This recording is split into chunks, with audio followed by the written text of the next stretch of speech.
Vasudevaya. Om Namo Bhagavate Vasudevaya. Om Namo Bhagavate Vasudevaya. Om Namo Bhagavate Vasudevaya. Om Namo Bhagavate Vasudevaya. Om Namo Bhagavate Vasudevaya. So yesterday we were introducing you to the topic of the Srimad-Bhagavatam. 昨天向你们大家来引介进入这个圣典国家瓦坛。 Srimad-Bhagavatam is considered the cream of all the Vedic literature. 圣典国家瓦坛被认为是所有的伟达经典的精髓。 And it was compiled by Srila Vyasadeva in his mature realization. 这是在圣比亚斯 David 在他领悟的成熟阶段的时候所编纂出来的。 So we were explaining how the Srimad-Bhagavatam begins with the invocation of 3 verses. 我们介绍了圣典国家瓦坛以3个诗节，就是吉祥的召唤祈祷来开始。 So here you can see on the screen, the slide is showing the very first verse of the Srimad-Bhagavatam. 所以我们投影片上看到的就是圣典国家瓦坛的第1个诗节。 It's a longer verse. 这是相当算起来是比较长的一个诗节。 So we'll look at some of the important points which are mentioned here in this verse. 我们在这里面看一些他提出来的一些重要点。 So it begins with the mantra which we chanted just now, Om Namo Bhagavate Vasudevaya. In other words, I offer my obeisances unto the Supreme Personality of Godhead Vasudeva. 所以是这样的开始 ，Om Namo Bhagavate Vasudevaya， 就是说首先呢，我向至尊主 Vasudevaya 来顶拜。 So Srila Vyasadeva, meaning the author of the Srimad-Bhagavatam, he is explaining to us what is Krishna. 所以圣比亚斯 Dev 就是第1个字那里说到的，就是这个圣典国家瓦坛的编纂者，他是 Krishna 的文学化身。 So the Srimad-Bhagavatam is to help us to understand who is Krishna, this personality we call as Krishna. 所以圣典国家瓦坛来帮助我们他解释着谁是 Krishna， 让我们可以来了解 Krishna。 Prabhupada says, first of all, let us understand what is Krishna, then we enter into the other information of Krishna. 所以圣帕乌帕就告诉我们，首先让我们来了解Krishna 是谁呢？然后让我们来进入Krishna 其他方面的讯息。 And then Srila Prabhupada said, our Krishna consciousness movement is against all this rascaldom. 圣帕帕又说，我们的 Krishna 知觉运动呢是对抗所有的这一些荒唐混蛋无稽之说。 Rascaldom means they're presenting Krishna in some other form, not as a person. 那些荒唐荒谬之说，指的是说他们呈现出 Krishna 呢，不是一个人格的这样的万能者。 So we, meaning the Krishna consciousness movement, we present, here is God. Take his name, take his address also. 那我们呢呈现 Krishna 呢，就是说 Krishna 是神，然后我们来接受他的名字，接受他的形体，接受他的各种品质。 So that is so perfect. It is so perfect. 是这么完美的。 They are searching after God, and we are giving the name, address, activity, everything, quality, all. 那人们在找寻的神，那我们呢给人们的这个讯息，就是神的这个他的品质、他的形体啊，所有他的一切。So, in this way, Srila Prabhupada is describing to us the significance of this opening statement in the Srimad-Bhagavatam. 所以是Prabhupada是这样子来，最开始就来介绍这个圣典国家瓦坛这个重要性。So now here's a couple of words which are being presented there. You can see Om Namo Bhagavate Vasudevaya Janmadhyasya Yato Navayat Itaratas Tyateshi Abhigyana Swarat. So Abhigyana Swarat, we're going to look at these two particular terms and understand their meaning. 刚刚这诗节里面在念的时候有特别，现在先说到里面的两个字 Abhigyana and Swart。 Abhigna meaning knowing everything. Abhigyana 就是说知道的一切。And Swarat meaning fully independent. Swara 就是说完全独立的。So Prabhupada said, I am conscious to a certain extent only, not fully. I'm not a Bhigna. 然后他就说，我只是对对事情的知觉，只是到某种程度，而不是完全的知觉的一切。I'm not very expert. 我也不是一个专家这样子。So these are simple truths. 这些都是简单的真理。But these rascals are claiming, I am God. God is not only conscious, he is a Vighna, very expert. He knows everything. 但是这些混蛋们就宣称自己就是神，然后说，神呢，其实神不只是他有知觉，而且他是全然全知的，是很专精的。We only know about our own body, the pains and pleasures and whatever we're experiencing through our body. We don't understand the pains and pleasures of another person. 我们所察知感知只是我们自己的身体知道自己的身体的状况，可是我们无法去察知感知别人经历的痛苦、快乐这些。So our knowledge is very limited. 因此，我们的知识是非常有限的。But if somebody is actually God, then God is in the heart of all living entities. 但如果说某一个人他是神的话呢，神他一定知道所有的生物的情况。The Paramatma is there within the heart of all living entities. 所以是这个超灵在所有生物的心里面。This is stated several places in Bhagavad Gita and other shastras. 这个被国家梵歌还有所有的经典里面都这么描述着。So somebody says I'm God, then they have to prove it, right? They have to. Do you know what I'm thinking? Do you know my pain and what my pleasure is? 如果有人说他是神的话，你叫他去证明，然后跟他问说，你知道我在想什么吗？你知道我怎么样吗？我有什么计划等等，你不问他。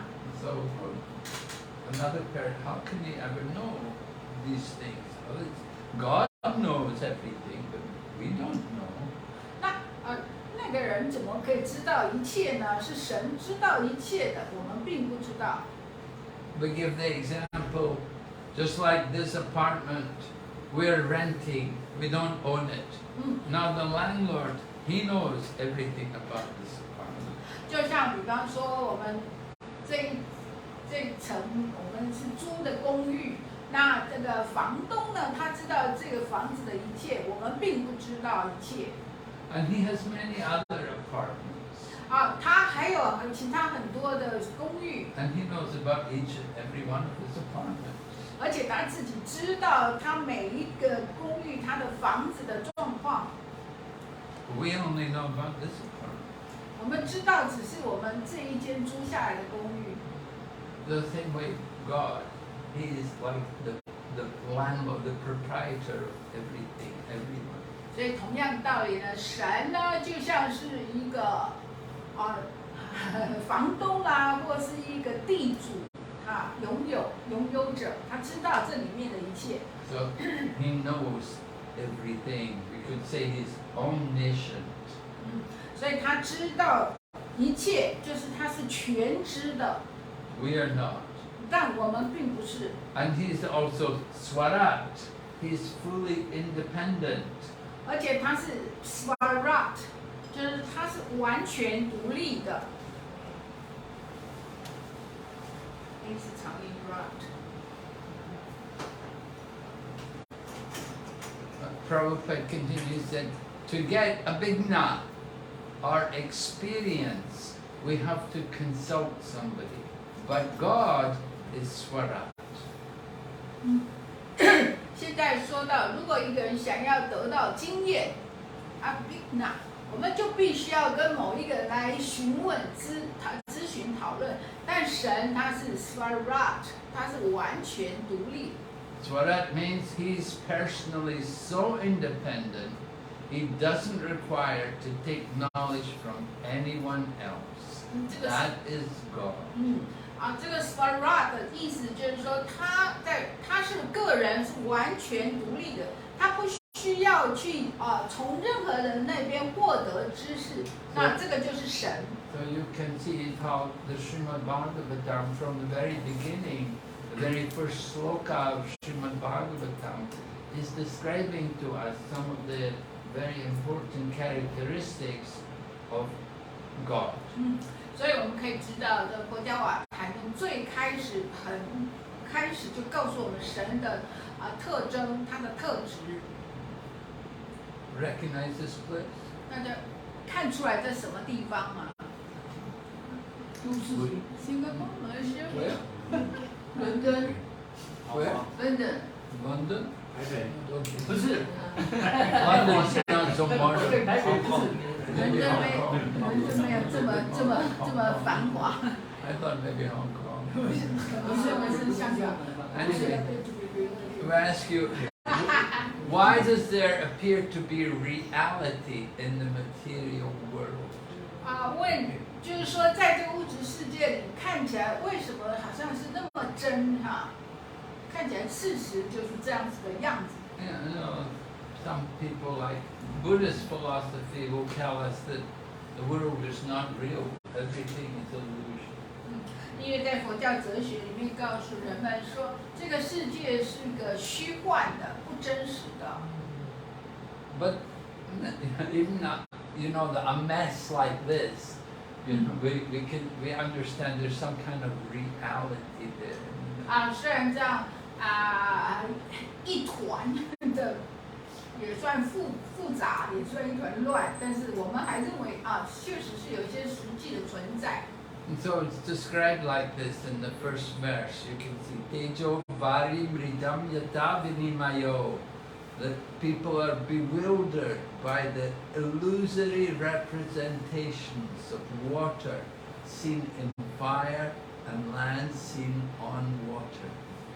所以第一段就 Tejo Vari Mridam Yata Vinimayo， 就是说人们受到幻象能力所迷幻，幻象的代表就像水在火中见到水在土地中见到火跟水等等这些现象。Just like if you're in the desert, you want to see water, but you just land everywhere, sand. But sometimes there's the illusion that you're actually seeing water there. You think there's water in it. Mirage, yeah. 就好像说人们在非常干燥的大地，甚至就是沙漠远远的看，你会看到一种幻象，就是好像远处有一个甘泉，有水，就是这种海市蜃楼。And similarly with fire, there's this illusion of seeing water in fire. 那同样在火里面会看到一种假象，好像在火中又看到水一样。So it's the Bhagavatam continues that only because of him does the material universe is temporarily manifested. By the reactions of the three modes of nature appear factual, although they are unreal. 所以在梵歌跟瓦坛里面说到呢，完全是由于他就是至尊主，所以这个物质世界短暂的展示着，是由物质三种属性展示，所以看起来像是真实的，虽然它们是不真的。Appear factual, they're there, but they're temporary. They're not eternally existing. 这里说到它看起来像是真实的，意思是说它们是存在的，可是是短暂的。Just like our material bodies, we have these bodies. They're real to some extent, but they're not eternal. 就好像我们这个肉体是存在，真实存在，可是并不是永恒的。And it's all the manifestation of the three modes of nature. 那完全是物质三种属性的展示。So this is the nature of the material world. It's the creation of the three modes of nature. It appears to be real, but actually it's not real. 所以这是物质自然的属性，它展示的看起来是真的，但实际上也不是真的。So Srila Prabhupada, he found that to talk about God is confusing for people because there's so many gods. 这Prabhupada又说到，跟人们说到神呢，很为难，是因为很多时候人们对神的概念是困惑的。There's Lakshmi, the god of wealth, and Saraswati, there's Indra, the god of rain. There's so many different gods. 所以呢，就有像人们说这个幸运女神啦，财富女神啦，其他的什么神啦，等等等。And similarly, the term Bhagavan, many people may use the name Bhagavan, right? Even in the scriptures, we'll see Lord Brahma sometimes called Bhagavan, Lord Shiva sometimes called Bhagavan, Narada is sometimes Bhagavan. 就是说很多人呢，如果说我们说到神呢是Bhagavan，可是很多人却用了自己的名字叫做Bhagavan，或者说讲到 Brahma 的时候，也有经典，或是有人说他是Bhagavan，或是Shiva，或是谁呢是这个Bhagavan。And there's so many modern Bhagavans. 还有现代世界也有很多人是Bhagavan。So Prabhupada wanted to give us a better understanding of God. That instead of using God, he spoke about the absolute truth. 所以呢，Prabhupada要更明确的认识呢，就说到神呢，他把它说就是绝对真理。There's the absolute. That is described it was described there in the verse. Satyam param dimahi. Satyam param. The highest truth, the absolute, the supreme truth. Dimahi means I meditate upon that param satyam. 所以就是说讲到 param satyam dimahi， 就是说它是至高无上的真理，而且我来冥想着这至高无上的真理。So Srila Vyasadeva, who has composed this verse, he says that the manifested internal potency, meaning the spiritual potency, is real, whereas the external manifested energy in the form of the material existence is only temporary and illusory. 所以圣Vyasadeva说呢，在这个已经展示的这个内在的能量呢，这个展示的呢是真实的，但是外在的展示呢，只是物质状态的存在，是短暂而且是虚幻的。So when we looked at that terrible picture of all those buildings and skyscrapers, they're not eternal. They won't exist forever. 所以我们看到那一些照片啊，就是那一些摩天大厦啦，整个都市豪华的景观啊，这些呢，并不是永恒的。But there is a creation which is eternal, and that is the internal potency. 但是是有一个永恒的创造，那这个是呢内在的潜能。So, like the mirage in the desert. In the desert mirage, there's no actual water, only the appearance of water. Real water, somewhere else. 就好像在沙漠里面的海市蜃楼这种幻象，那实际上在沙漠里没有真正的水，那这个水，然后实际上在其他的地方。So this material world, the cosmic creation, appears real, but reality of which this is but a shadow is in the spiritual world. 所以在展示这个宇宙的创造呢，看起来是真实，但实际上呢，这只不过是一个影子而已，是灵性世界的一个影子。Maybe you've read the Bhagavad-Gita. 或许你们都读了《国家梵歌》吧。So you know chapter number 13 talks about the banyan tree, or chapter 15. 你们知道《国家梵歌》哪一章讲到这个榕树？ And it describes Urvamulam, you know, and the roots are up and the branches are down.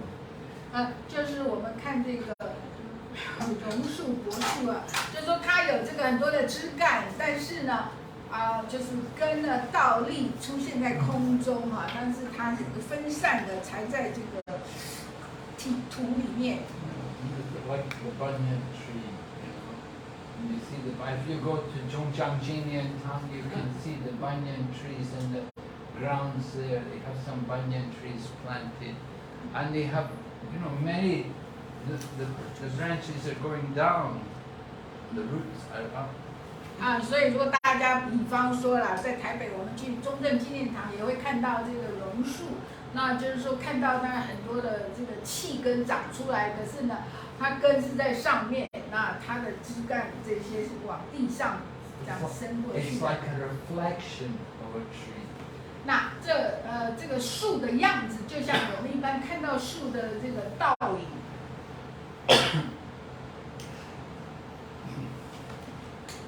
So we see in the reflection of the tree, the branches are down, the root is up.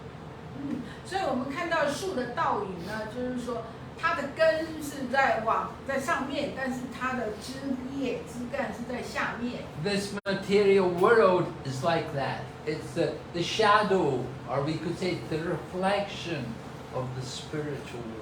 这个物质世界就是这样子，就像是一个影子，说灵性世界的真实，灵性世界的倒影。Just like if we take you by the legs and hold you upside down, will you feel very comfortable? 就好像我们抓起你的脚，把你倒着这样抓，你会不会觉得舒服？ No, we won't feel very comfortable. 就是把你脚拉起来，然后你头在地上，你会舒服吗？ But we're in that condition. We're in this material world, which is just a shadow or the reflection of the spiritual world. 但是我们在这物质世界上就是这样，就是这个真实的灵性世界的一个倒影而已。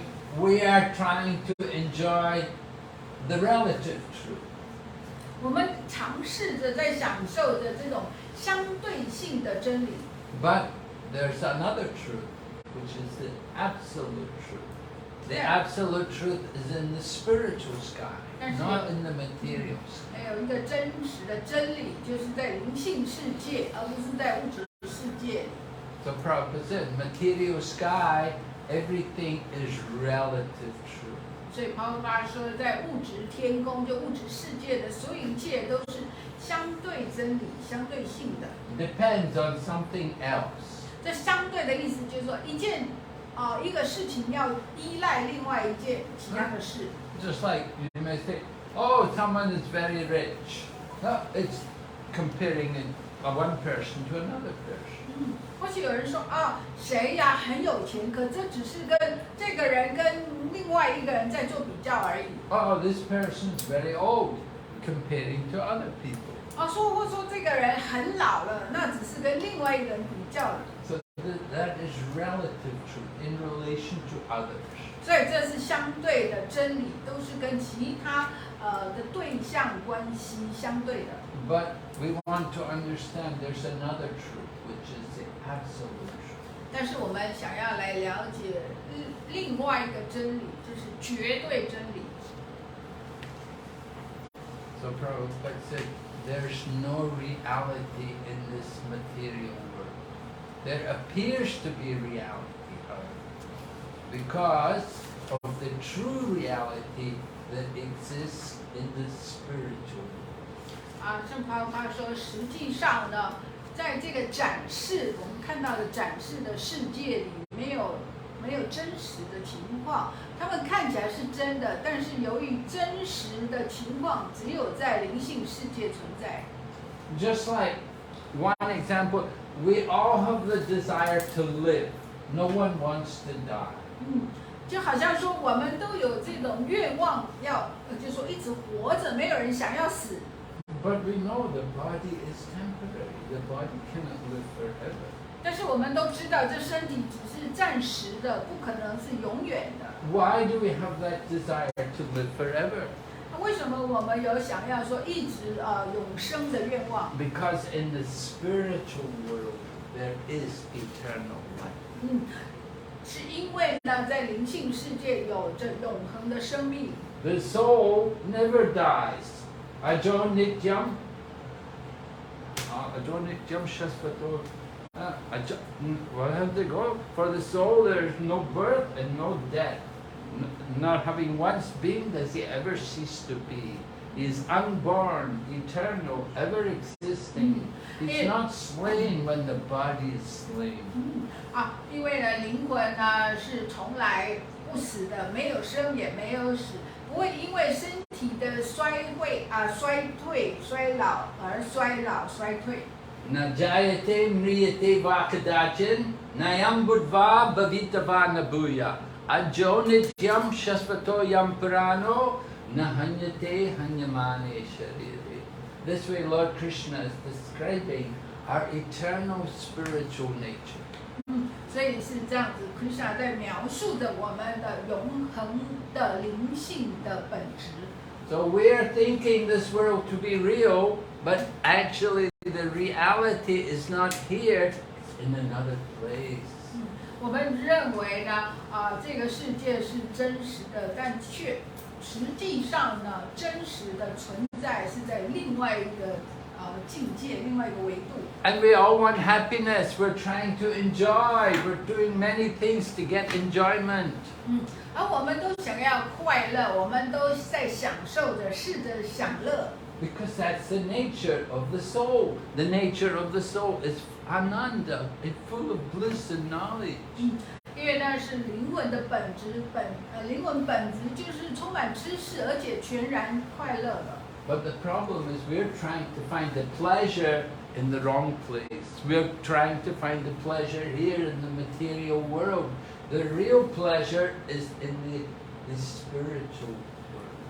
这个问题就是我们呢错误的想要在这个物质世界里面寻找快乐，但是就是说，真正快乐是只有在灵性的世界、灵性的存在。Who wants to go there? 谁想要去到那儿呢？ Interested? 有没有兴趣啊？ Very happy in Taipei, yeah? You 我在 don't 台北已经够快乐了，不想去灵性世界。在台北已经够乐了，不用再去了。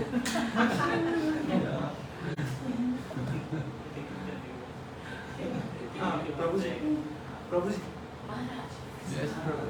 can you explain a bit this absolute truth? Why all the truths are absolute in spiritual world? Why, like in in our material world, as you said, it is relative, like because we are comparing things with other things, and that is not the reality. So that's why it is relative. But can you explain a bit why in spiritual world all the truths are all just absolute? Because in the spiritual world, you're talking about the internal potency of Lord Sri Krishna, where Lord Krishna resides eternally along with all of his pure devotees. And they live there and enjoying eternally. There's no question of suffering because they're in their spiritual bodies. And the nature of the spiritual body is Satchidananda, full of bliss and knowledge eternally. He also wants to know why in the mature world that's a relative means have to depend on our connection. Why or how? But when we say something is relative, it's relative to something, right? Relative to something, to some person or some place. Oh, Taipei, the economy is not very good. That's relative to some other place, you know, you're talking, it's in relation to, or in relation to the past. And so, relative truth is all based on other considerations. But absolute truth is simply connected to the Supreme Lord.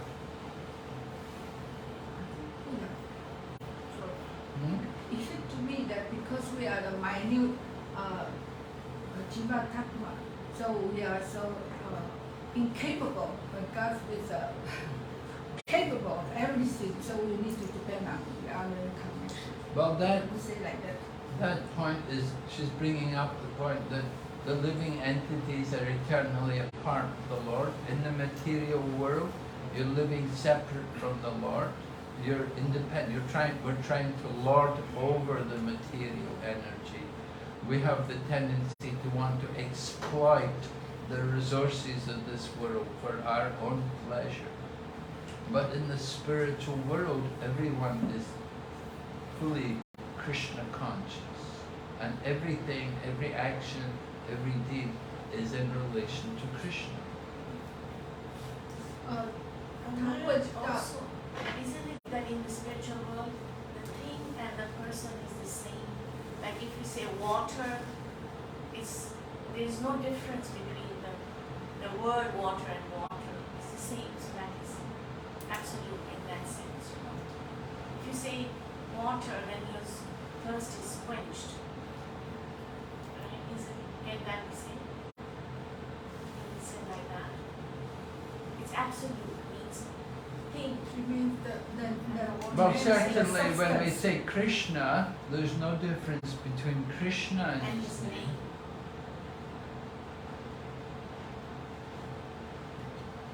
他问到就是说，为什么说到有绝对真理跟相对真理，而绝对真理是在灵性世界，物质世界只是相对真理。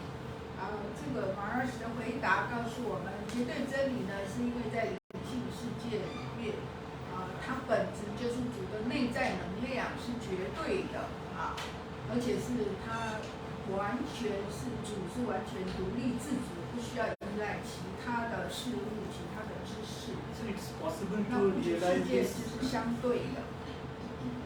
Okay, so it's possible to realize this absolute truth only if we can be fully Krishna conscious. Yes. Yeah, you must be fully Krishna conscious. Well, the absolute truth is personified by Lord Sri Krishna. So to know the absolute truth means to know Lord Krishna. He is the personification of the absolute truth. Knowing and realizing is a different thing, or suppose I know now due to Yes, knowing and realizing are different things. Just like you may know you're not the body, but to realize it is something else. For realizing and feeling, truly feel. Realizing and feeling. Yeah, well, knowing is just theoretical knowledge, but realization means you actually act according to that understanding. You actually live in a manner according to that principle. Just like you may know water is a combination of hydrogen and oxygen, but can you make water? Do you know how to combine hydrogen and oxygen to produce water? The practical application of that knowledge. So you know you're not the body, but at the same time you can't control our mind and senses. That's the problem.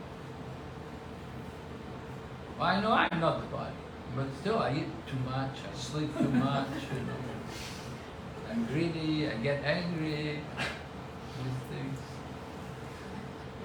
So can we say the absolute means eternal and not deteriorated by time, and relative means it's deteriorated by the time, so it's become relative. Yes, that's also there. Yeah. The spiritual world, there's no deterioration, there's no influence of time. It doesn't degrade like everything in this world with the influence of time becoming older, broken down. But in the spiritual world, there's not that influence of time. 所以关于绝对跟相对这两个字，大家有时候在讨论发表一些意见。那么呢，一个部分呢，绝对的意思是因为它在灵性世界是 Krishna 至尊主的内在能量，在灵性世界是内在能量，那在物质世界是相对性的而且是我们另外一个原因呢，我们只是主的一个个体的所主部分小部分，所以我们的力量没有那么大，主是完全有力、全知全能的。那所以我们在这个世界都必须要依赖其他的生物或其他的世界，所以也变成是一种相对性的。另外一个原因呢，就是说绝对的意义就是它是绝对是永恒的，不受时间限制。在灵性世界，任何的个体任何的一切呢都是绝对，就实质它的形体，它的名字，就是 Krishna 的形体跟名字是同一个，不会分离的。可是，在物质世界却是相对的，一个人的名字跟他身体是分离的。而且在物质世界呢，一个相对的意义就是说，它相对的意思就是说，它会受时间而影响，生物会有衰老蜕变，各种变化是由于时间的因素。灵性世界它绝对是因为它不受时间的改变。Okay, go ahead. So, Swami, so after realization, one becomes part of absolute truth. Means Jivatma becomes Paramatma, or like what is the? No. Is it like non-dual reality after realization? Jivatma remains Jivatma. Paramatma is Paramatma. We never become God. That is the point. You are saying that we become God, but we never become God. When you go to the spiritual world, into the world of the absolute truth, then there's relationships with the Lord in the mood of service, in friendship, many activities together with the Lord. You can know Him in personal, loving exchanges. Because in Vedic literature, many times they mention Aham Brahmasmi, right? So that is what is the meaning of it? Yes, we are souls. Aham Brahmasmi, I'm a soul. But Lord Krishna, the absolute truth, He is Param Brahm. He is the supreme Brahman. We're just tiny sparks of the Brahman. So we're Mami Vamsha Jivalok. We're part and parcel of Him. We have the qualities, but not in the same quantity. 这位先生提到一个问题，就是当我们领悟了、觉悟了之后，是个体灵魂会跟超灵融合在一起。回答不是的。当我们完全觉悟的时候，完全进化的时候，我们每个个体灵魂还是一个个别的个体灵魂。但是呢，主呢，他是至尊梵，就是说，在韦达经的第一句说，刚刚他提到一个字 Aham Brahmasmi， 就是我是一个灵性的梵。但是Krishna 是 Param Brahman， 就是 Krishna 呢，至尊主呢是至尊梵，他是无限大的至尊梵，我们只是微小的一个个体而已。所以即使我们到了解脱的状态，还是一个个体个别的个体但是跟神跟至尊主的关系展示出来，而且永恒的关系存在着，这是觉悟后会出现的现象，会可以领悟到这一些关系，但不是说会跟神融合在一起。因为刚刚有人提到说，什么觉悟跟感觉跟知识是什么样的情况？一个人如果有知识的话，还没有到觉悟是不一样。知识就马上想，例如说，比方说我知道我不应该吃太多，我应该早起，我应该怎么做？可是我还是吃太多，然后我又早上爬不起来，或者是我知道不应该生气，我不要生气，这就是知识跟领悟的差别。领悟就是说了解到知识，实践去做所以他会提到，就是说我们觉悟了之后个体身份的关系这样子。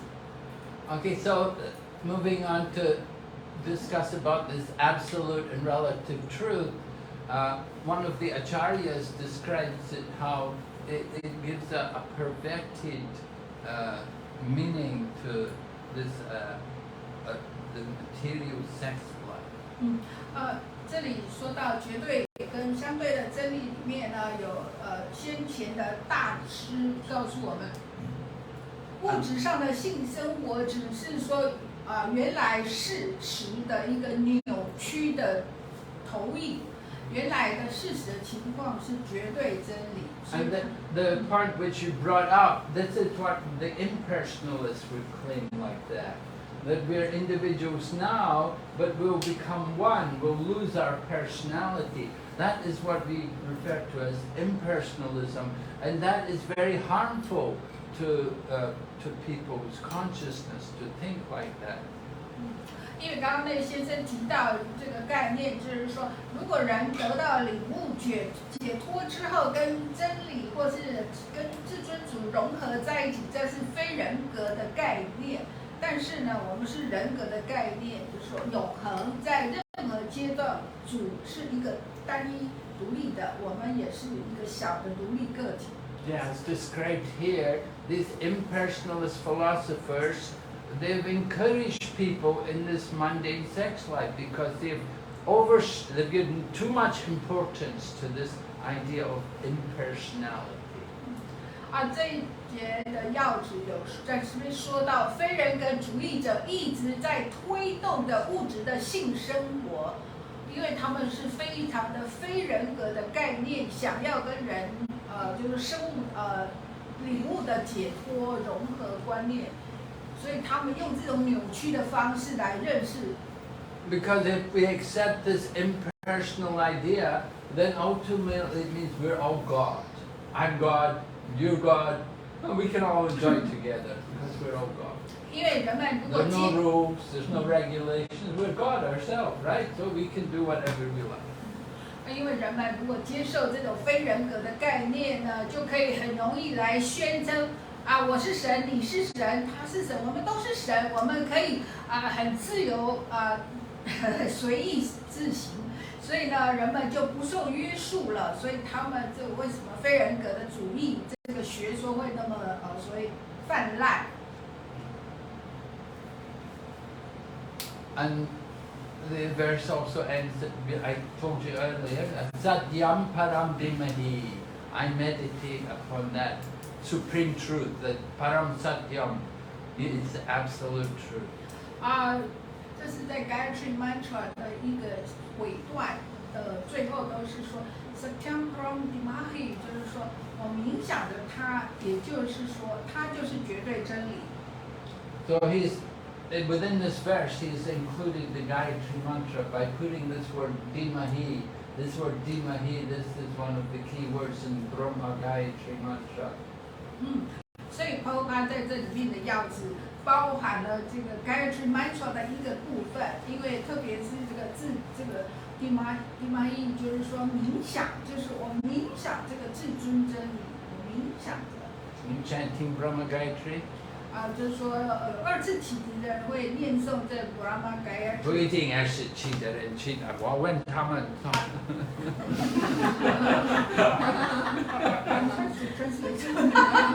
Maybe they don't know English. Are you chanting Brahma Gayatri? No? 而且问 Bhargava Devasya Dimihi, as you mentioned, Bhargava Devasya Dimihi. Anyway, it mentioned here, Satyam Param Dhimahi. He didn't put the whole Gayatri Mantra, but he just put this one word here, indicating the Gayatri Mantra. 包括就在这个诗节没有把整个 Gayatri Mantra 引述出来，他只是把里面这一个小部分放在这里，就是告诉我们。To chant the Gayatri Mantra, you should be qualified, you should have Brahminical qualities. 所以要来念诵这 Gayatri Mantra 必须要有资格来念诵这个婆罗门的 Gayatri Mantra。 And Brahmana means symbol of the mode of goodness. 婆罗门的意思就是说，它代表着善良属性的品格。 In the Bhagavad Gita, Lord Krishna lists 9 qualities which are meant to be the qualities of the Brahmana. 在佛家梵歌里面提到的9项品质呢，应该是婆罗门应该要有的。 By chanting the Gayatri Mantra, you can understand more, realize the Lord, His name, fame, qualities. 借由念诵 Gayatri Mantra， 一个人可能可以更加的领悟到主的品质，还有他的名字、他的名望等等。 So the Gayatri Mantra is not so important in this age. We give more importance to the chanting of Hare Krishna Mantra. Gayatri Mantra 在这个年代不是那么绝对重要，我们强调的就是说念 Hare Krishna 这个 Maha Mantra 是更重要的。 But chanting Gayatri Mantra helps us to chant Hare Krishna better. So. 但是念诵 Gayatri Mantra 可以帮助我们更好的念诵这个 Hare Krishna Mantra。 Brahminical qualities are things like peacefulness, self-control, austerity. 婆罗门的品质代表就是他是心意平和的、自律的austerity, 他进行苦行cleanliness, 洁净。 very important for the Brahmana. 这些品质对婆罗门来讲很重要的。 And truthfulness. 同时是诚实的。 They tell the story about the young boy wanting to go to Gurukula. He wanted to get admission into the school. So the head teacher asked the young boy, "Who's your father?" The young boy said he didn't know, so they told, "Go home and ask your mother, who's your father?"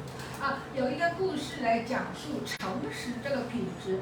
曾经呢，有一个小孩，一个男孩，他想要去上学，Gurukula上学。他去到学校那边，他要准备说去入学。那这个里面学校的这个校长老师问他说：“你的父亲，你的爸爸是谁呢？”他说不知道。他说那个老师就跟他说：“那你回家去问你的母亲。” So the boy went to his mother. The mother said she didn't know who his father was. The young boy came back and told the head teacher, "My mother doesn't know who is my father." 那这个小孩就回家去问他母亲说：“我的父亲是谁呢？”那母亲跟他说：“其实我也不知道你的父亲是谁。”那这小孩也很如实的照样的回去学校跟这个校长说了。 So the teacher understood this boy is very honest. He doesn't lie. Usually people feel ashamed. They want to hide the fact mother didn't know who's the father. But this young boy was so honest that mother didn't know. He said, "All right, you can come to the school because you're very honest. So he will make a good Brahmin." 所以呢，这个老师校长就知道呢，这个小孩非常诚实，因为一般人会掩藏事实，认为会很丢脸这个连自己的父亲、母亲都不知道父亲是谁这些事情，但这小孩直接说了，所以这老师认为这小孩非常诚实，他可以成为一个很好的婆罗门，因为他这样诚实的品质。And similarly, cleanliness is also women. The Brahmana usually will bathe like 3 times a day. 同样的这个清洁洁净也很重要。婆罗门一般一天沐浴3次。And if a place is dirty, he must clean it. He cannot leave it dirty. 而且同时自己周围环境非常干净，他不能容忍自己所处的地方是脏的。He can't say, "I didn't do it." 人们可能说，哎，这个不是我弄脏的。Not my dirt. 不是我的这个我的杂碎。So here's an excerpt from the preface of the Bhagavatam. 所以这里有佛教瓦坛里面的序。It says Srimad-Bhagavatam is a transcendental science, not only for knowing the ultimate source of everything, but also for knowing our relation with Him and our duty towards perfection of the human society on the basis of this perfect knowledge. Simply by a careful reading, one will know God perfectly well, so much so that the reader will be sufficiently educated to defend himself from the onslaught of atheists. Over and above this, the reader will be able to converse others to accepting God as a concrete principle. 这是四念佛教瓦坛里面的序的一个部分。四念佛教瓦坛是超然的科学，不只是说可以知道所有一切的终极来源，而且是可以知道与它的关系，与至尊主的关系，以及我们对于人类社会的完美的责任是以这样的完美的知识为基础。仅仅只是借由非常小心的研读呢，我们可以完美的认识神。所以呢，读者们应该有足够的教养，受到佛教瓦坛的教养，而不要受到无神论者的骚扰跟侵略。而且在这一点呢，读者们必须要能够很对经典擅长来自己接受神是一个很真实实质的原则来去说服别人。So that's it. Kind of the first lesson there. 这是第一课的部分。If there is too packed, you can sit this side. Yes, some of you please come here. Yeah, There's there are other people packing will come in. front door. And please get cushion, don't sit on the floor.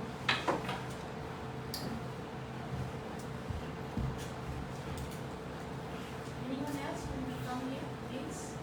I want to see.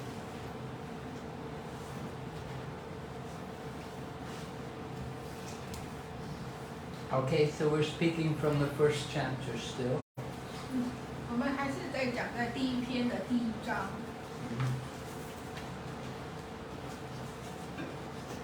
Here's our Srimad-Bhagavatam. And we spoke about the first verse that was describing the subject and the goal of Srimad-Bhagavatam.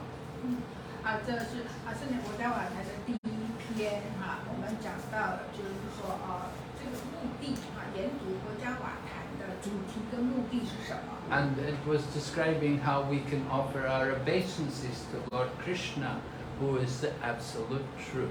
而且我们也描述了呢，可以怎么样来向 Krishna 顶拜致敬，Krishna 也就是绝对真理。 Okay, so then we're going on to the second and third verses to look at them. 我们看到第一章的第二、三十个诗节。 So here's the second verse. 这是第二个诗节。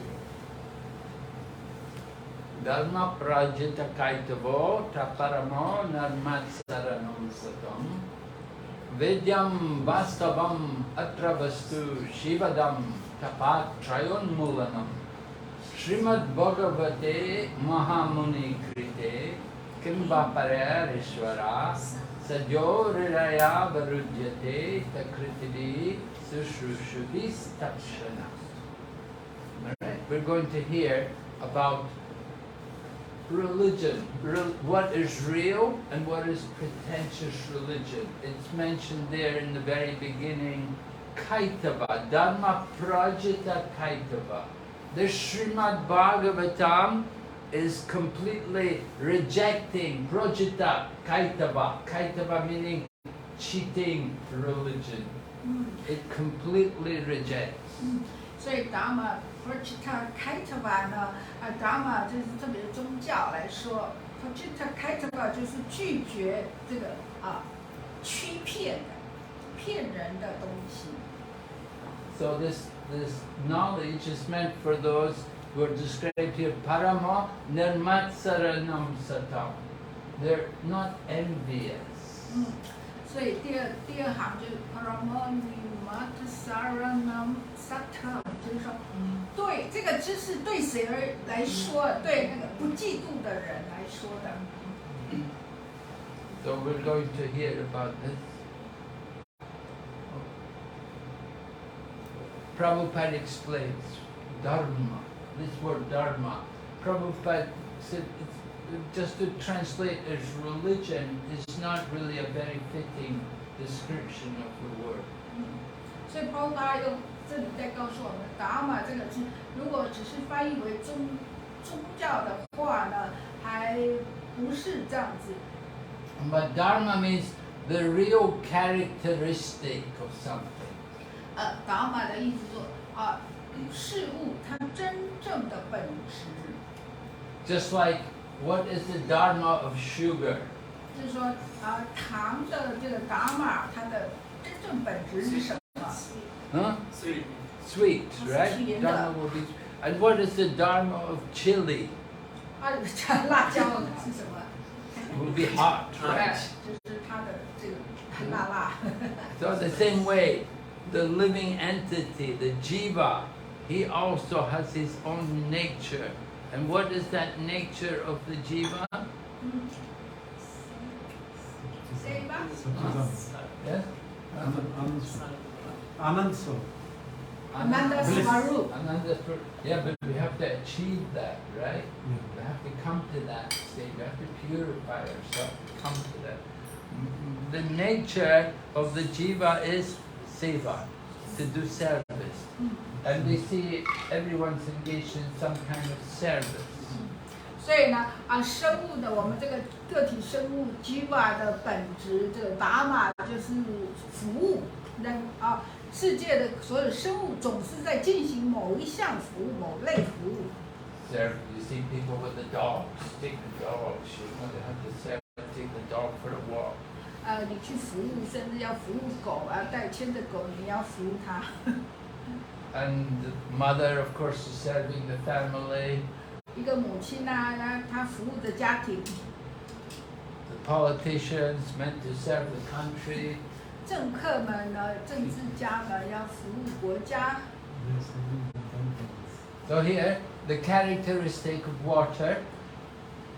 在这里说到水的本质是什么？ Characteristic is, Prabhupada says here, is liquid. 所以泡泡告诉我们也知道了，这个水的本质它是液态的。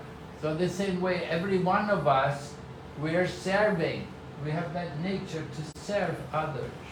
对我们每一个人呢，本质上也是在服务着其他人。 If you're in business, you serve your customers, right?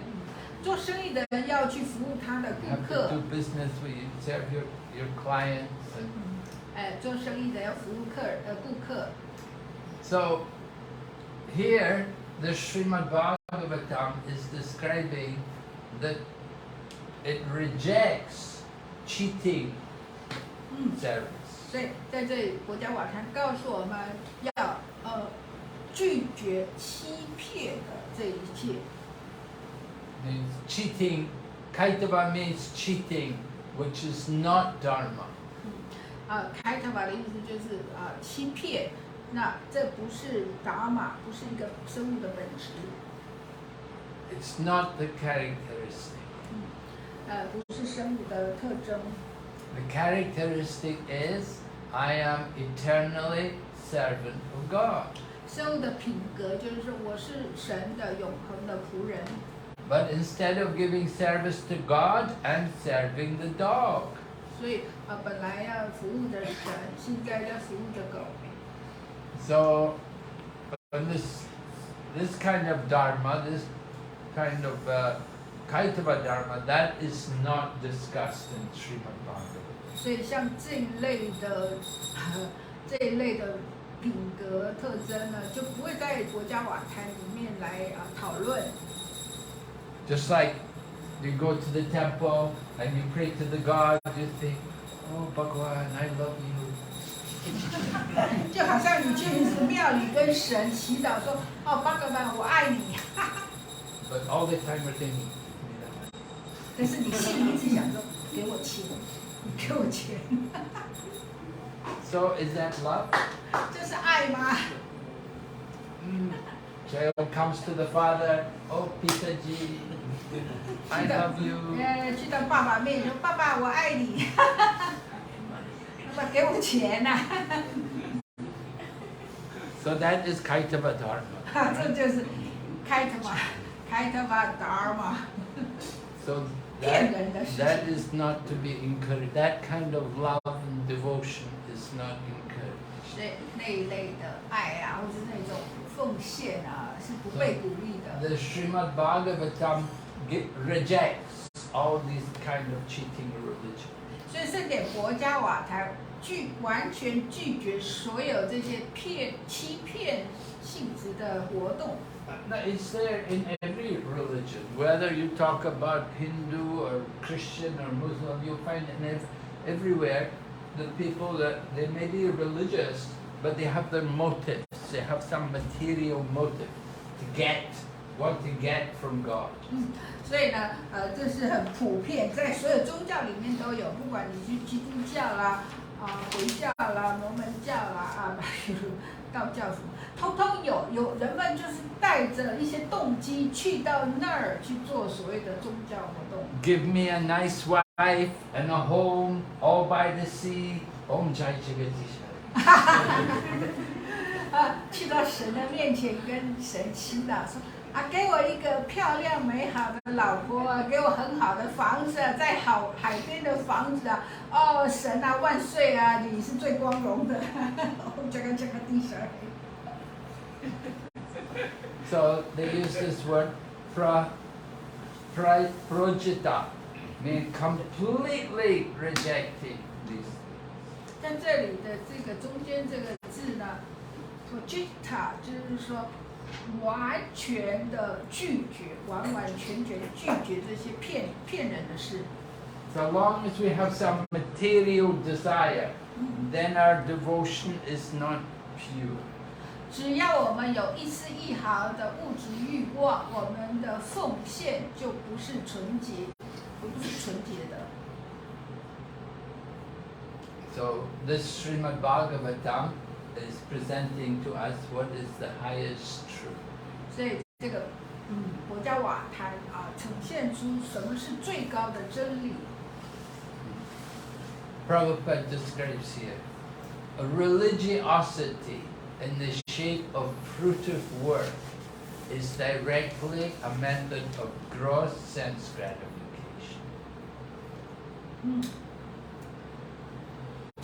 In other words, to practice religion, if we're practicing religion just simply to get something for our own self, this is just sense gratification. 所以这个第一句的前半部就是说，宗教如果是以果报活动的形式进行的话，它只是一个很直接的一个粗糙感官享乐的一个方式。 And on the other hand, somebody may be cultivating spiritual knowledge with the idea to become one, just like our Prabhu here mentioned to us, with the idea of becoming one. So this is also sense gratification, but it's a subtle sense gratification. 所以在另外一个部分呢，如果就像有人说呢，培养知识呢，要跟神合而为一呢，这也是一种感官享乐，但是是轻微的。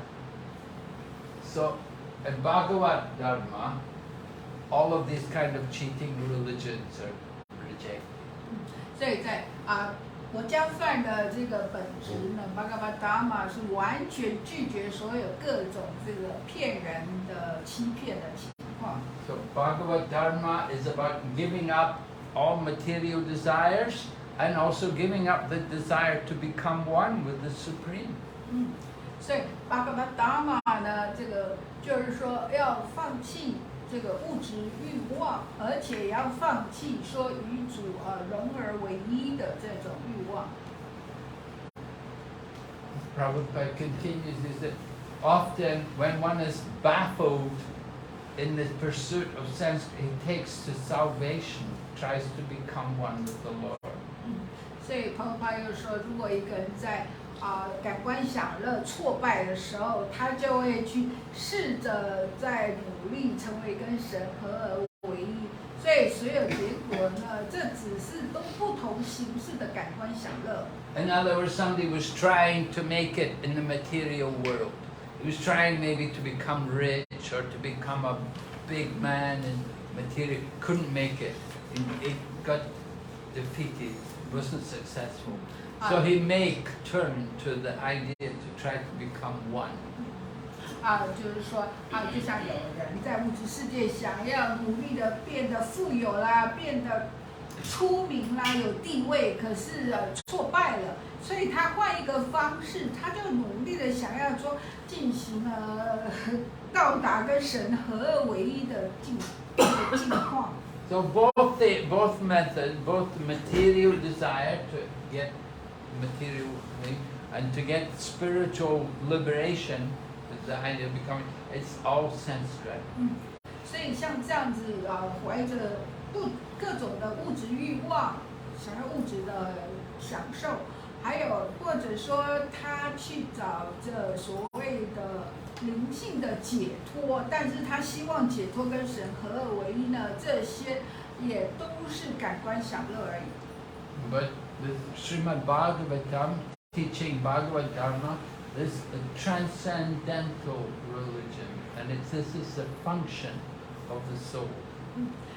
在国家这边说到 Bhagavad-Dharma 呢，这个国家饭的这个职责呢，就是说是超然的宗教，而且是生物的永恒的功能。So Srimad-Bhagavatam is distinguishing for us what is real religion and what is pretentious religion. 所以圣典国家瓦坛非常清楚的把真正的宗教跟伪装的宗教清楚的分界出来。Actually, there's only one religion. 实际上是只有一个宗教而已。We may think, no, Christian, Hindu, Muslim. No, these are all different names. 可是人们认为呢，有很多的宗教啦，这个基督教啦、印度教啦、什么伊斯兰教、什么教，其实只是不同的名称而已。There's actually only one, because there's only one God, there's only one religion. 因为只有一个神，所以是一个宗教。So we would call that Sanatana, eternal religion. 所以我们称呼这个是 Sanatana Dharma， 是永恒的宗教。Yeah? Regarding the last slide, it said that the goal of becoming the one in the spiritual world is also a sense gratification. I thought in the Bhagavad Gita it was said that the ultimate goal is to bring getting liberated from this material world and then become one with the God. So isn't it the same thing? Why is it that this becoming one is called as a sense gratification? Well, we have to understand there's another way in which you become one. You become one by service. Just like we give the example in the family, the father and the son are one because their interest is the family. They work together for the family. You could say father and son are one.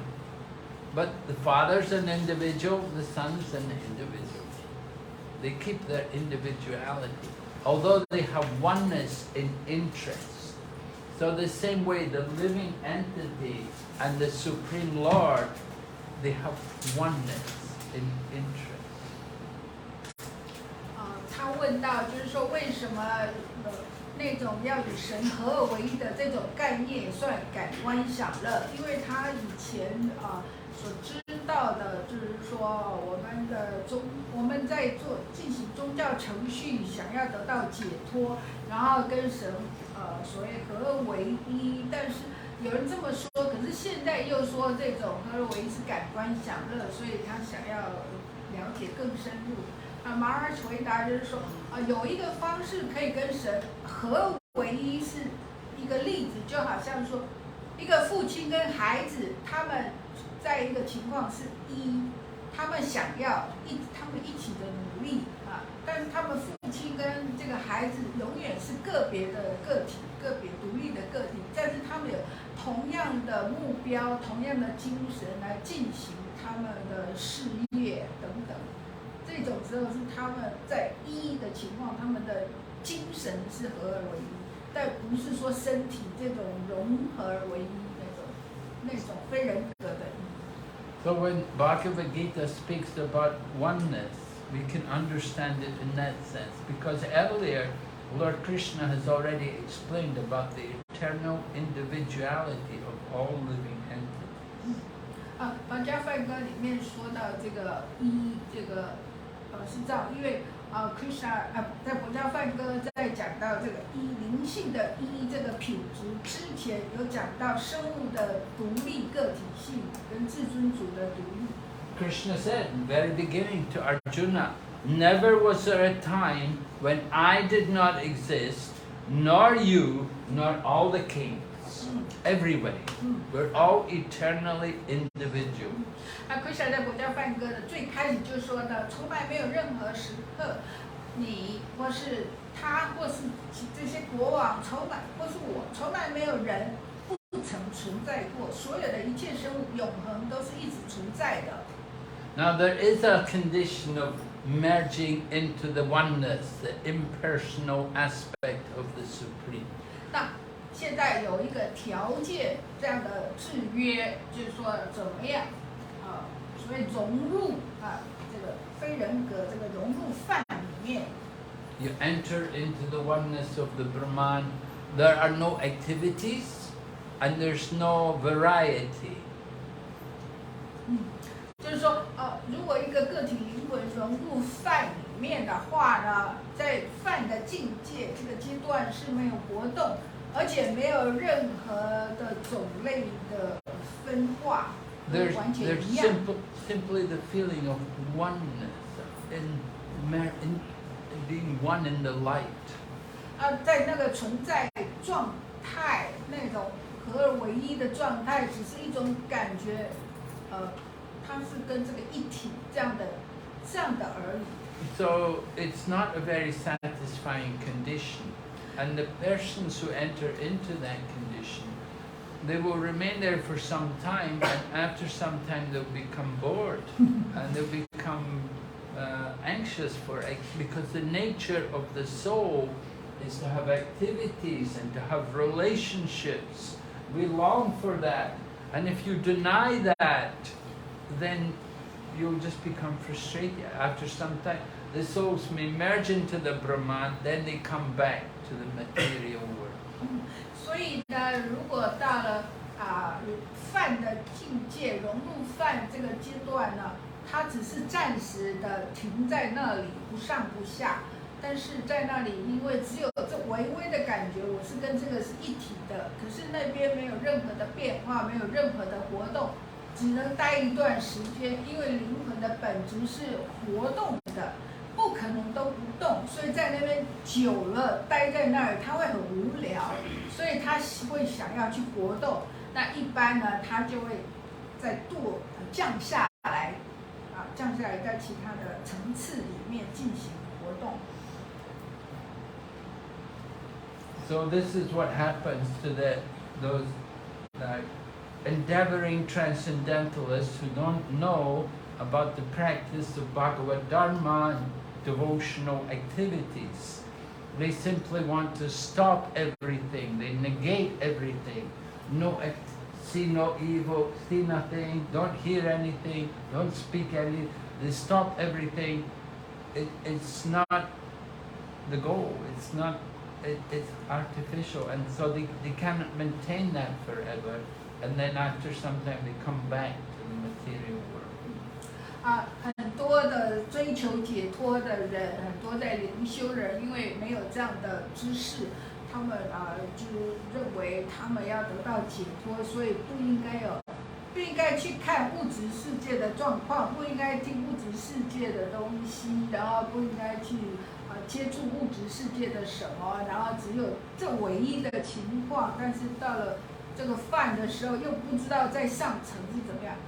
After that, they don't see it. Come back to the material. 所以他们就否定一切的状态的存在这种非人格的状态。后来他也不能待太久，无聊了，没有活动，所以他就降下来物质世界，继续进行各种物质的活动。And usually they'll take up some kind of welfare activity.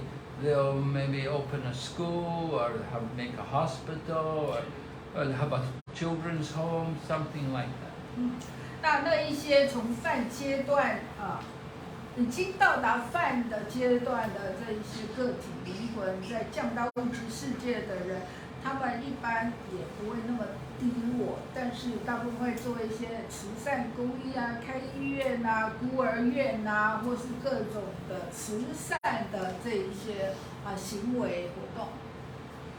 There's one Buddhist monk here in Taipei. He opened a museum. He did great austerities for many years, fasting. And then after all, then he came back, he opened a museum of world religions. 就像我们在台湾这个曾经那个叫什么道法师他以前也是在修佛教，修得到一个阶段之后呢，他会回到社会，他就开了我们所谓台北这个世界宗教博物馆，就是说做一些所谓社会的慈善事业等等。And they say there, the religion with the most number of people is Hindus. They agree. They said that like that. The Hinduism is the most number of followers. 而且在宗教博物馆里面有叙述到，就是说在世界上宗教团体人数最多就是印度教的人数。And you can see Hare Krishna there. 也可以看到 Hare Krishna 有一部分。Maharaj Hare Krishna, I have one thing here, doubt from Sarup's question. Mm-hmm. So, if someone wants to merge with that light in the Brahman or want to be same with Lord, so where is the origin? It is due to the polluted consciousness or the false desire or incomplete knowledge. So where is the origin? The origin of that desire to merge into the light. Yeah. Where is the origin, the point? Where it comes. Where it comes. Comes from the desire to be God. So that means it's bad desire. Huh? It's bad. It's not a good desire. Yeah. You're right. So we are not in complete knowledge. So knowledge is incomplete. Yes, you're right. That's the fact. Incomplete knowledge. Now, Brahman is also one aspect of the absolute truth, but it's not the complete knowledge. Just like you see the light of the sun. Now, the light of the sun has a source. Where's the sunlight coming from? There's a sun planet. And on the sun planet, there's a sun god. You may not, you just say, oh no, the sunlight.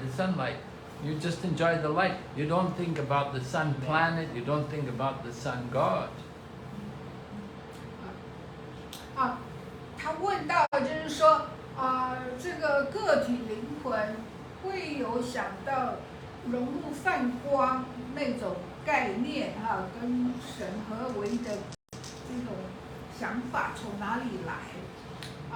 这个回答就是说，这个生物想要变成神，有想要变成神的愿望。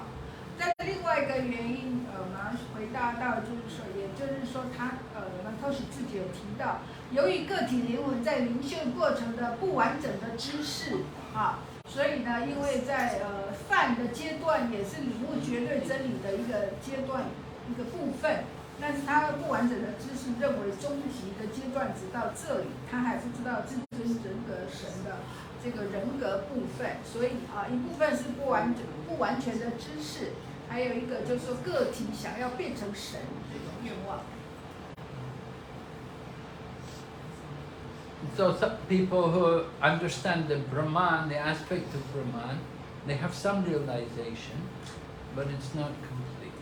所以如果已经领悟到泛的人呢，他已经有一部分的领悟了，但还不完整。There's also Paramatma. 因为呢，除了我们个体生物还有这个超灵。And then there's Bhagavatam.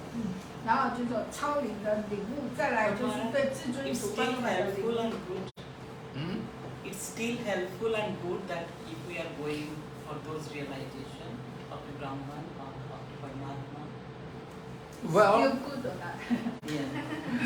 The problem is sometimes people get very attached to that and entering into the oneness, and it makes their heart hard, and it makes it difficult for them to understand that there's something more. 他继续问到说，如果一个人到达泛的领悟，或者是到达超灵的领悟，这一些阶段是不是也是很有帮助的？马尔回答到，就是到达泛的领悟或是超灵的领悟有一个问题，就是人们到那边觉得另外一种脱离物质的那种快乐，所以他会眷恋，会执着留在那个眷恋，但是这个时候，这些灵魂在那边心肠也变硬了，他就不会再去想还有其他生物或是其他，就是说至尊主更高的阶段，就是说心肠变硬了，变成铁石心肠或等等的这些情况。Of course, there's a lot of people propagating that philosophy, and you know, even before I became into Hare Krishna, I also used to read these books. And when I went to Hare Krishna temple, they asked me, "Do you know who God is?" And I said, "Yeah, I'm God." You know. 马尔说：“当然啦，这种非人格的学说跟书籍到处都是。马尔在成为哈里克萨加入之前，他也是读的这些非人格的书籍，所以他进去的时候呢，进到哈里克萨，人们问他说：‘你知道神是谁？’马尔说：‘我就是神。’ You're also God. You know, we're all God. 我是神，你们都是神啊，我们都是神。But then they talk to me and they can preach to me and they explained about Krishna consciousness. 所以他们就开始跟我说啦，然后也跟我传述这些知识就是关于 Krishna 知觉这些东西。So that mindset shifted by help of the spiritual master. Yes. 所以那些像他讲述，像马尔讲述的，也算是马尔的灵性导师。All right. So then the Vedas, the scriptures, they talk about material things. They talk about, you can see the path of the four principles of religion in the material world. There is Dharma, religion, Artha, economic development, Kama, sense gratification, and Moksha, liberation.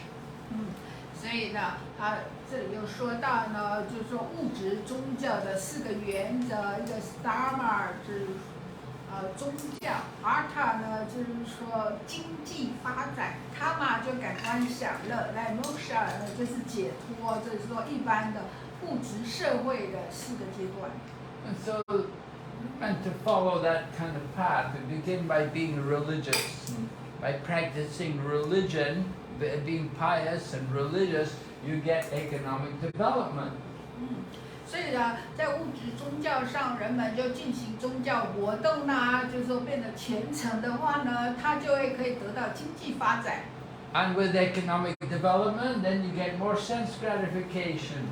所以啊，经济发展之后就得了更多的感官享乐。And after having a lot of sense gratification, you become disgusted with it all, and you think about liberation. 然后呢，在享受了各种感官享乐之后，也厌倦了啊，那就会去想到说要解脱。But does it happen like that? 但实际上真的都会这样子吗？ No, people forget about religion and they forget about moksha. Nobody ever thinks of moksha. Everybody just only thinks artha and kama. 实际上人们并没有这样子所谓去提升，而是呢，他们后来也忘记了宗教了，然后也去忘记要解脱，就是一直沉溺在这个经济发展跟感官享乐里。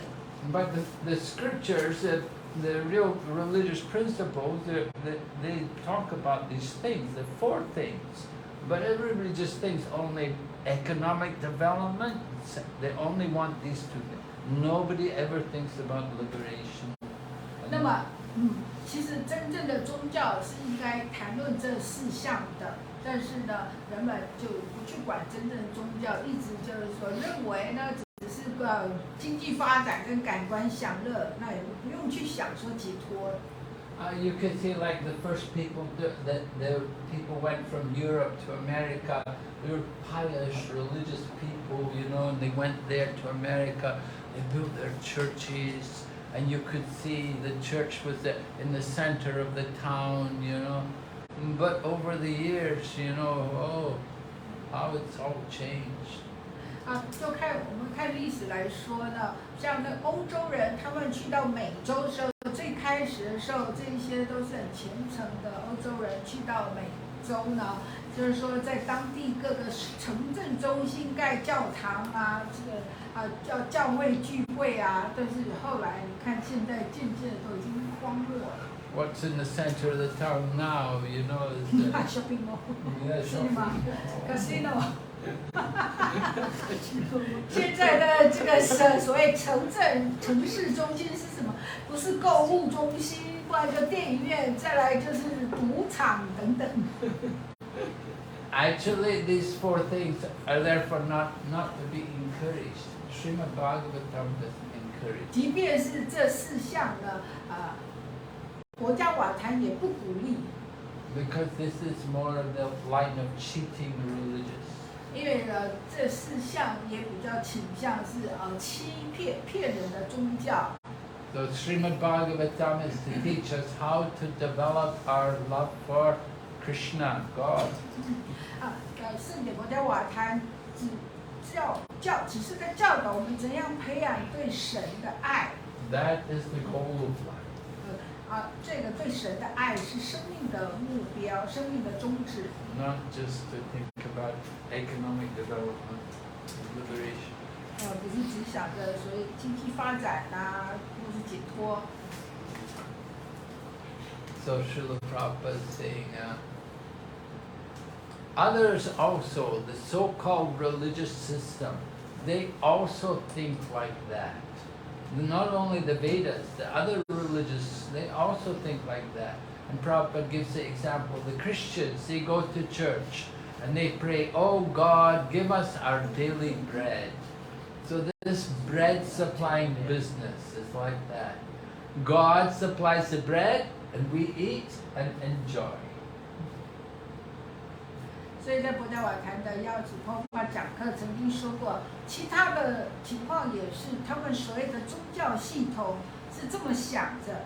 那一些基督教人士，他们去到教堂跟神说：“神啊，给我们每日的粮食，给我们面包。”那这个供应面包的生意就是这样子的，就神只是在提供我们面包，然后我们去吃，我们享受着。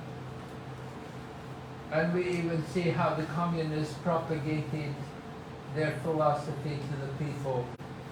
They told the people, "We go to your church and pray to God, ask Him to give you bread."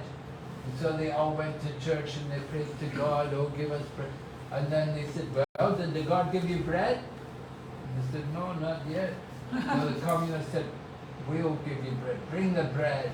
And then the people all thought, oh, communism is greater than God. We should all become.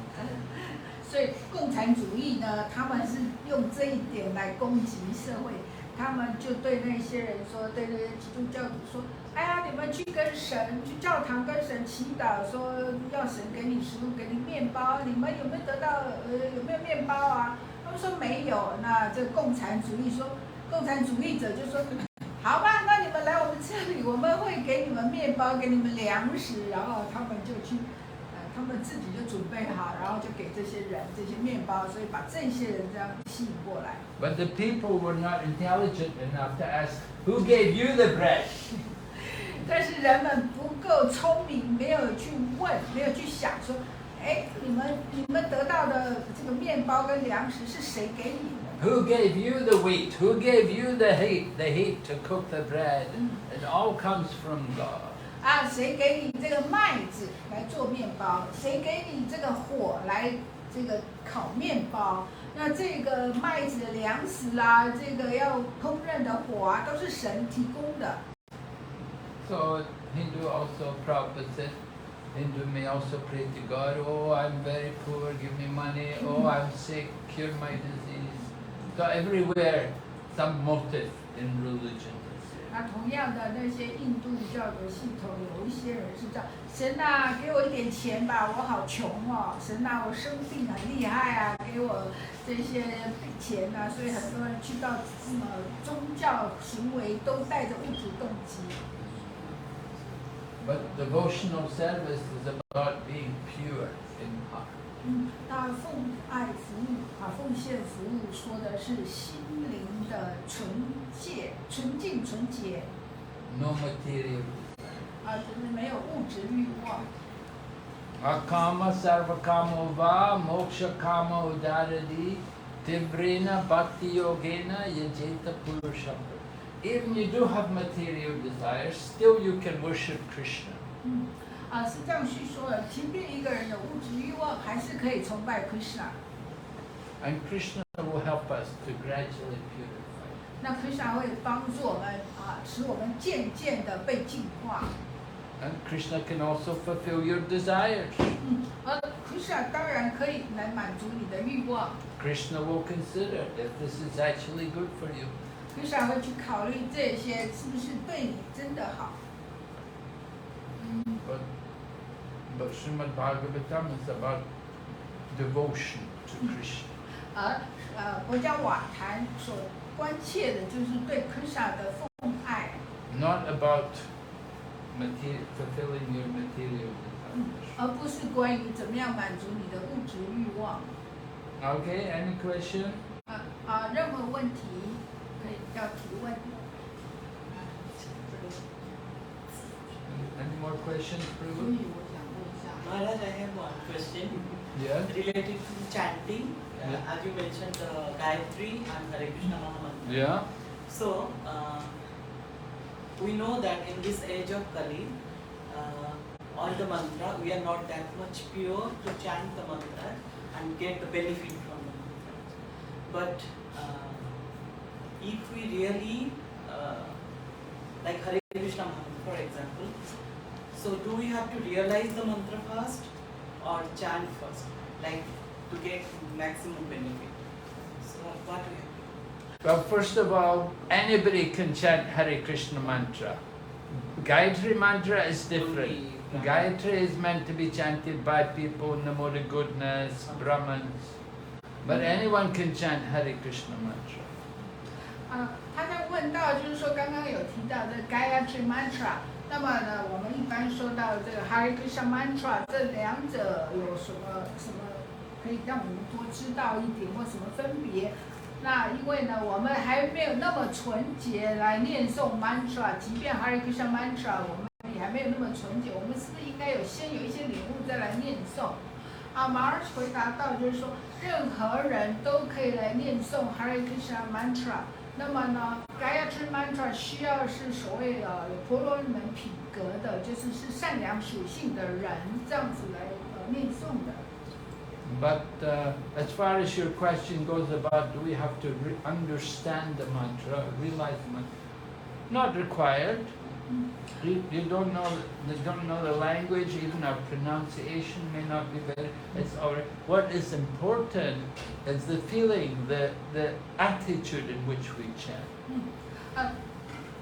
关于你提到就是说，如果念诵 mantra 的，是不是应该先有一些领悟或知识啊？这不绝对的，即便你的发音你不懂得这语言，你的发音或者说你就 mantra 完全意不了解，但是呢，要去还是都可以念诵。重点在于一个人的心态，他的态度。Yes, that feeling from the heart.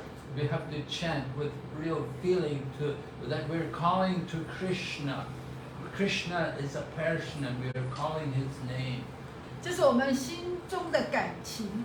因为 Krishna 是实在存在的人，虽然他的名字我们念出来他的名字，但是实质存在，所以就是说我们要用那种有感情来真的对一个人来说，对他来念诵。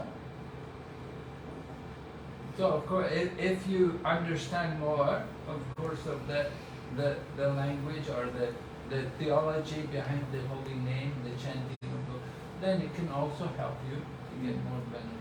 当然啦，如果你对于这个圣灵的知识有知识，或更多的知识，或是对他神学的背景等等的，都很好，都会更有帮助。But there are 10 offenses in the chanting of the holy name. 在念诵这个 Krishna 的圣名有10项冒犯，必须避免。Most important is when we chant, it shouldn't be mechanically, but we should chant with proper attention. 最重要的就是说，我们不能机械化的去念诵，必须要用心的念诵跟聆听。You can chant anytime, any place. 在任何时候、任何地方都可以念诵。You may not be purified, you may haven't bathed or what, doesn't matter. 或者说你当时的处在状况还没有净化，或是你那时候还没有沐浴那个没关系。其实如果只有念在心里跟念出来会有差别。Memory and really loose, chant out sound. Well, yeah. The important thing is that you're chanting with attention, that you have to hear the holy name. 重点是你要专心专注，你念的时候有听到你念诵圣名的声音，至少自己听得到。那如果在心里就听不到，因为如果有些场合好像会不适合念出来。No, chanting in the mind not so recommended. 推荐只是心理上。Because the mind is unstable. 因为我们的心意非常不稳定。Mind will wander. 心意本来就是到处徘徊。Because maybe in some place I cannot chant outside, trying to just chant. No, of course. Okay. You cannot chant. 如果在有一些场合不能念出来，那当然是可以。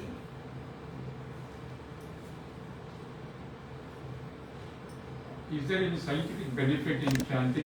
Because most of the mantras, they say they have some scientific benefit. When you use a word called benefit, I have not come across in Hare Krishna, Hare Hare, that there was some scientific research done on it. And some of the meditation, there are some scientific research done some university where the mind comes to alpha level.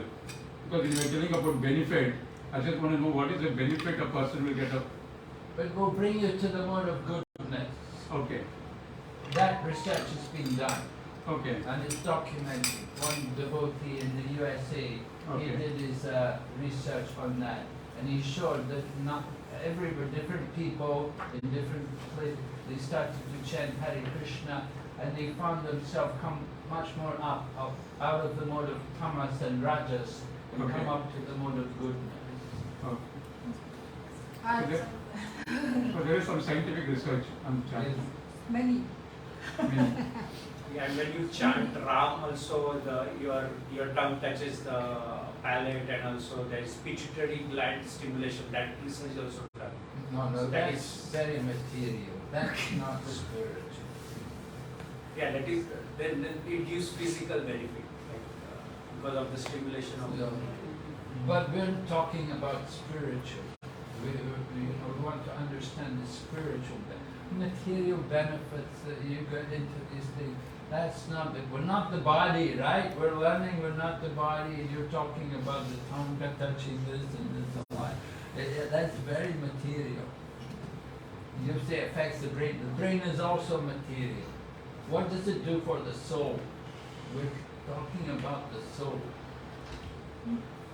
这位先生问到说，好像他听到过念任何的咒语啊、祈祷文，除了就是说原来说到的益处之外，还有很多边缘的效应啦、副产品啊，很好的效益。那我们如果说念 Hare Krishna Mantra 呢，会有什么的所谓副作用、好的效应？马儿说，当然有，就是说至少会提升到善良属性。那另外一个先生说，如果一个念诵像 Rama 什么名字会让你的身体怎么样怎么样啊，马儿一起说到那些都可能会有，但我们重点是要灵性上的帮助，而不去期望说物质上的这一些影响。I have questions or you can say doubt related to the discussion was there. One is from the reply that you given to him regarding that Hare Krishna mantra can be chanted by anyone, but Gayatri mantra per se can't be chanted by anyone. I have this doubt here because when I was a kid in school, we all used to have a prayer in the morning which starts with Gayatri mantra. So it was something that anyone can chant because any mantra is about the energy associated with it. We have to feel that energy rather than characterizing that this can't be spoken by someone. So this is my doubt. Like in India, in Delhi especially, we do not associate any mantra to be specific to a person or to be specific to a category. We chant it for the energy, to get the positive energy from that mantra. So that was my doubt now, like after this conversation. One is this. You say the mantra usually is focused for the energy, not focused on person. So you want to clarify now. It's like all the mantras which as per Hindu religion, because Bhagavad Gita is one of the biggest Quran from Hindu religion. So it for other things also there are a lot of mantras which all can speak based on, you should understand when you are speaking it, you yourself realize the energy besides it. Be it our Mrityunjay mantra or the other mantras. Anyone can speak that. I was just having this doubt that it's not specified to any particular Brahmin or something now at least. Because in my school days, we all used to sing that in our prayers. Yeah. Yes. I don't. You want to translate? Maybe you speak. Your question, well, trace back. I think there's no harm for young children at school to chant mantras like that, because children will certainly be more in the mode of goodness. You know, they're not going to be sinful people, are they? They're not taking any intoxication, and they're not having illicit sex and things like that. You know, the young people at school generally would be much more in the mode of goodness. And it sounds like your school was also promoting the mode of goodness by having chanting of mantras. Yes. Chanting the Gayatri mantra. Yes. And like I believe. But you just sit here, otherwise too far. I have to try to. Sorry. I believe that like as we started with the conversation, that God is one. There is no difference, and there is a Sanatan Dharma, which I feel Hinduism follows that. But apart from this, all God is one. We should not discriminate between different gods. They might be worshipping in different forms, but the energy is same. So it's like, should we differentiate between like fulfilling of desires? No God is going to give us the bread or something related, but they are going to give us a guidance. For Hare, when we chant Hare Krishna, when we are in like we are feeling very lonely or anything that is not positive for us, we chant Hare Krishna mantra, and then we get that energy in us to, and they give us a guidance in form of their maybe the verses that we read. It is a guidance, I feel that, and that guidance would help me to get my whatever desire is there. So this is my question, what should we focus on? And because no God is going to give us bread and butter, but they give us a guidance. So what aspect we should follow? Like going to pray to get something, or to understand the energies behind that, to guide, to take it as a guidance? Well, you know, you have your own concepts there. You're saying all the gods are one. Yeah. You know, we don't present that teaching Okay. here. Rather, we explain that there are many gods, but there's one supreme God over everyone. You see? And that's supported also with many different leelas. We see how the different gods behave and how they do recognize that there is somebody supreme over them. So how do we approach God? As I said, we have material desires. Okay, you can still worship God if you have your material desires. You should worship God, and if you have some particular things you want, you should understand, however, that's not the highest. As we're explaining here tonight, there's that material motivation there. You know, if a man says to you, I love you, but where's your money? You know, what will you think? You know, I want your money, you know. You want me or you want my money? You know? It's not a very loving relationship, is it? So, the same way with God, He's a person. And we should consider how we approach Him. What is our motive? No, okay, you want something, you can pray to God to get it. And He can help you. He will consider if we have the qualification, if we deserve it, He'll give it. He'll arrange it. But it's not pure love. So at least someone should start worshipping God, so that once you start your belief towards it, and that beliefs will then build up to get into the spiritual level, I believe. Yes, we have to come up to the spiritual level, right? So that's why I was talking about coming to the mode of goodness, you know. If we're in the mode of passion and ignorance, then we have a lot of desires. We have to come up more to the mode of goodness. And then from goodness, then you can go on to the spiritual. 结束他的问题。前面他第一个部分是说到，他看到有一些地方，他们特别强调这个念 mantra 的能量，然后没有强调人格的部分。但是我们今天讲到很多是 mantra 跟神的能量跟他人格的部分。他知道在他所知道的印度的一些学校或是幼稚园，他们有让小孩子来念祈祷文mantra。那他们是认为这个能量会影响小孩但大体上是这个意思，所以他有点问我们的看法。March 说可能就说他们这个学校应该是鼓励要教导小孩子有在善良属性的部分，所以让他们念诵这个祈祷文、念诵 mantra， 这也是一个很好的教育部分然后第二个问题呢，他提到呢，刚刚说到很多宗教就是说有的宗教就是说神会给你食物，给你满足你的欲望，给你面包，但是刚刚他听了又好像说，其实没有任何宗教会给你面包，没有任何宗教会给你钱。那我们是不是要怎么样去来遵循宗教，怎么样去选择，或者说要怎么来所谓去从事这种所有宗教性的活动既然神不给我们物质的欲望满足的话，那我们是不是就不要进行宗教活动？还是要怎么样来看？那这个回答就是说，即使一个人有物质欲望，还是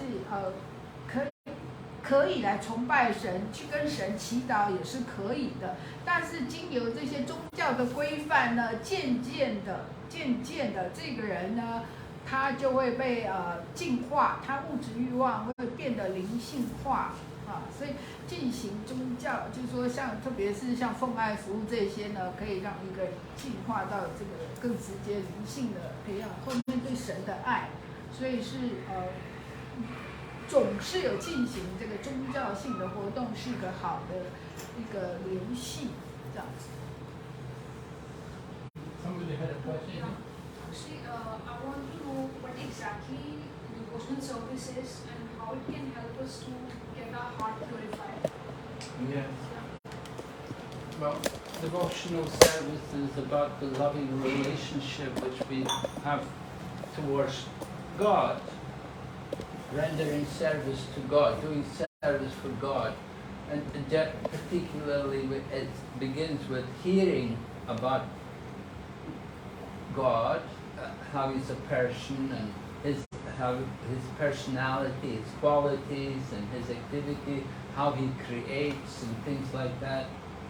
And hearing also about his energy, and we're also the energy of God, we're part of his energy, so we should understand the relationship between him and us. So devotional service is understanding God as the master and we're his servants. And it begins with particular hearing and chanting. The chanting is also there. Chanting the mantras and prayers. So only chanting and hearing can make our heart become purified? Oh yeah, very powerful. Yeah. Hearing the right things and hearing from the right people is important. But you can read the books also yourself, hearing from, when you hear from the book, you hear from the author should be some qualified, bona fide person, hear from the right source, that's important. And also while chanting, sometimes like our mind is so disturbed and we cannot focus on, hearing properly, or maybe we are just chanting but our mind is somewhere else. So chant louder.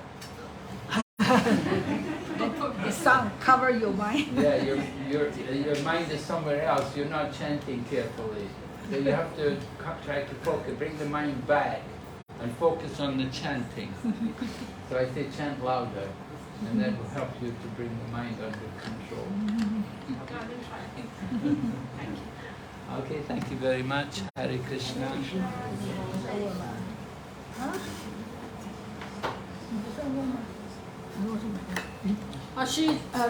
他刚刚问到，就是说我们怎么样在奉爱服务得到净化？马上就是说，在奉爱服务呢是很有力量的。在奉爱服务呢，我们练习各种细节程序，然后也练习到 Krishna 是主人，我们是仆人。然后在奉爱里面，我们也学习到很多知识等等。然后他就说，如果我们心意很困扰的时候，有时候在念诵心意不定。那我们回答念大声一点，让这个念诵的声音可以盖过你心意的状态。His Grace Narasimha Swami Maharaj ki Jai. Radha Mata ki Jai. Prabhupada ki Jai. Or Bhakti ki Jai.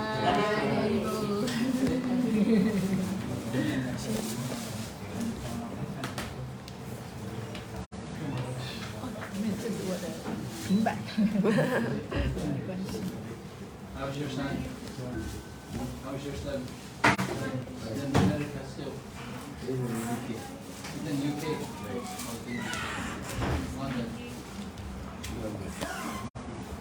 He's married there.